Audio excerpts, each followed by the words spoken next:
Growers, it is officially June here in the garden, so I'm going to give you 10 vegetables that you can still grow in June and still get a good harvest before the heat of the summer begins. So let's get in today's video. Starting off with number 1 is carrots, and the reason why you can plant them in June is because they love the warm soil, and they can also grow really fast in the summertime as well. The part about carrots is that there's a lot of different choices right now. I have a rainbow type of carrots, so they're different compared to just the traditional orange, but like you can grow some carrots that are like less than 60 days or something like that and still get a good harvest. If you are growing in like a tighter space, like say like an apartment or something like that, and you don't have room for like climbing beans, there is another option called bush beans. They're basically just green beans, but they're just basically tinier versions of the green beans, and these are just bush type. It's like the carrots, there's a lot of different types of the beans other than the green type. They will also just grow like to a certain height, not too crazy hopefully, but enough to give a good amount of green beans if you plant lots of them.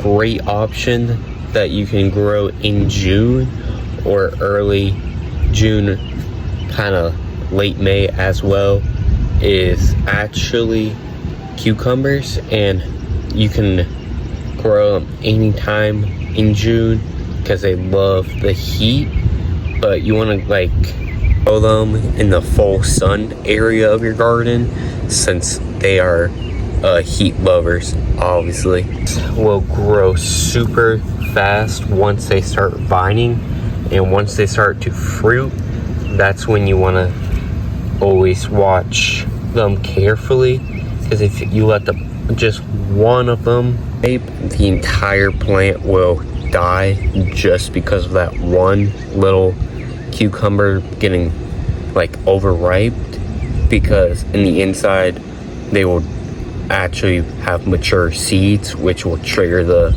plant to die off. Another option is potatoes. Obviously these are like maybe 3-4 weeks old. They're not really that much, but they obviously grow super tall and fast, so that's why it's a great option to grow these potatoes. And these are not traditional potatoes that you see in the grocery store. Believe it or not, these are blue purple-ish potatoes, but they grow super tall and fast. Plant these in late or early summer and get a good harvest in early fall time. And if you're lucky enough before the frost, probably have like a small chance, but you can also get a second harvest out of these if you grow them like before the frost. Great reason why to love June so much, not just because it's the start of summer, but you can also grow all the peppers finally, since they love the heat. Peppers, you can either transplant them or direct sow them, since the garden soil bed should be like warm enough for them to actually sprout by themselves, or you can just transplant them as is. See, our peppers are actually starting to grow, so maybe this year we'll actually have some good peppers. And pro tip, you want to plant them close by like tomatoes, since those are basically in the same family as the peppers. As the tomatoes grow, they will also provide the shade if needed for the peppers, so bonus points right there. Looks like it's about to pour on us shortly, so might have to talk fast, but you can also grow zucchini and squash. I don't even know if they're both different plants, but they look the exact same to me.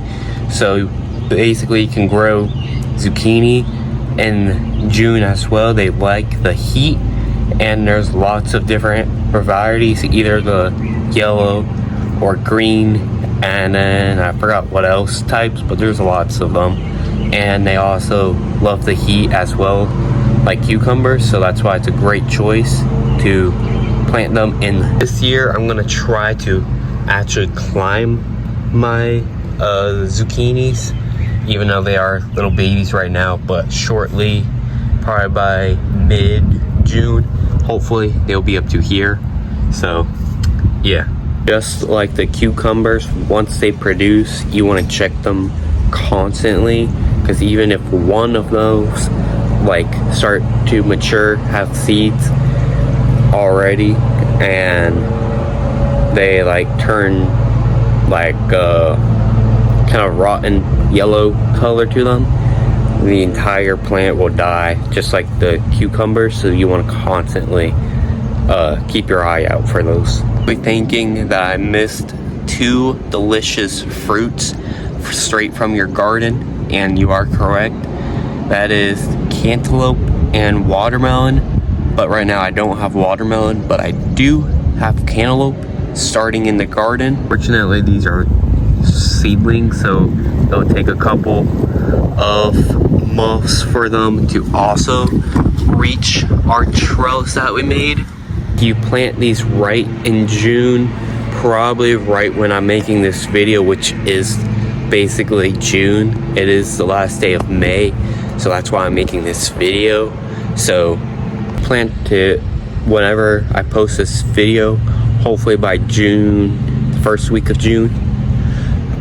You get probably your cantaloupe by maybe mid-July, early July maybe, because it only takes like maybe 50 or 60 days, which should be like July. Believe it or not, there is a lot of different varieties of cantaloupe as well, and the one that I'm growing is a climbing one, so that will be interesting to grow and also exciting. Ellie wants to say hi to the camera. Well, wanna give me a paw? Give me a paw. Aw, he doesn't want to give me a paw. See, he's camera shy. You can start on your tomatoes by June, since it is clearly warm enough for them.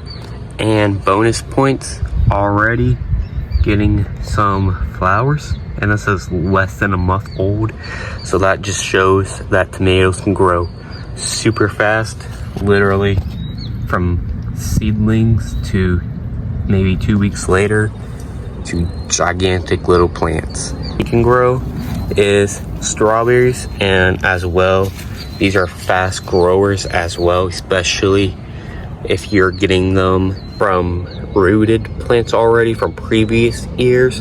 I forgot exactly how old these strawberries are, but usually by year 3 they will like produce like crazy. So probably this year I won't get like a big harvest, but I have gotten a few strawberries, just not that much. Hopefully you guys enjoyed this video, but comment below what I should plant whenever our garlic comes out, because I seriously have no clue what to replace our garlic bed with. Maybe the watermelons, I don't really know, but it is good spacing for our watermelons. But hopefully you enjoyed that video, and I'll see you in the next one. Keep on growing.